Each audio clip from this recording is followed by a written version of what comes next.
ഇന്ന് നടിക്കെതിരെ ഒരു സംഭവം, വളരെ ദാരുണമായ ഒരു സംഭവം നടന്നപ്പോ ഞങ്ങൾ എല്ലാവരും അവളോടൊപ്പം നിൽക്കുകയും ഈ കേരളം മുഴുവനും അവളോടൊപ്പം നിൽക്കുകയും ചെയ്തതും എല്ലാവർക്കും അറിയാം.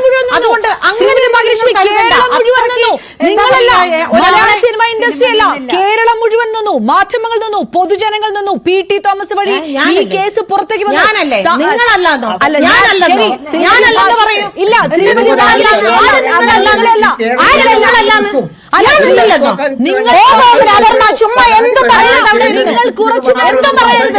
നിങ്ങൾ കുറച്ചുപേർ നിന്നു. ഞാൻ ഉദ്ദേശിക്കുന്നത് പ്രധാനപ്പെട്ട ആളല്ല ഞാൻ. Very sorry, very sorry Aparna. അല്ല, എനിക്ക് താല്പര്യമില്ല നിങ്ങളെ സംസാരിക്കാൻ. വളരെ ബുദ്ധിമുട്ടുണ്ട്.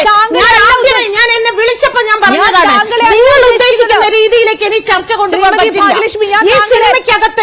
ഈ സിനിമയ്ക്കകത്ത് 10 പേർ വില്ലന്മാരുണ്ടാവും. പക്ഷേ ബാക്കി 90 നല്ല സ്വഭാവമുള്ള, വളരെ കൃത്യമായിട്ട് സ്ത്രീകൾക്ക് വേണ്ടി സംസാരിക്കുന്ന എത്രയോ പുരുഷന്മാരുണ്ട്. അവരെ കാടടച്ച് വെടിവെക്കരുത് എന്നേ ഞാൻ പറയുന്നുള്ളൂ. ഇല്ല അപർണ, വെരി സോറി, ഞാൻ പിന്മാറുകയാണ്. Very sorry. അനിതാ ശീലൻ, അപർണ, ഒരു കാര്യം കൂടി.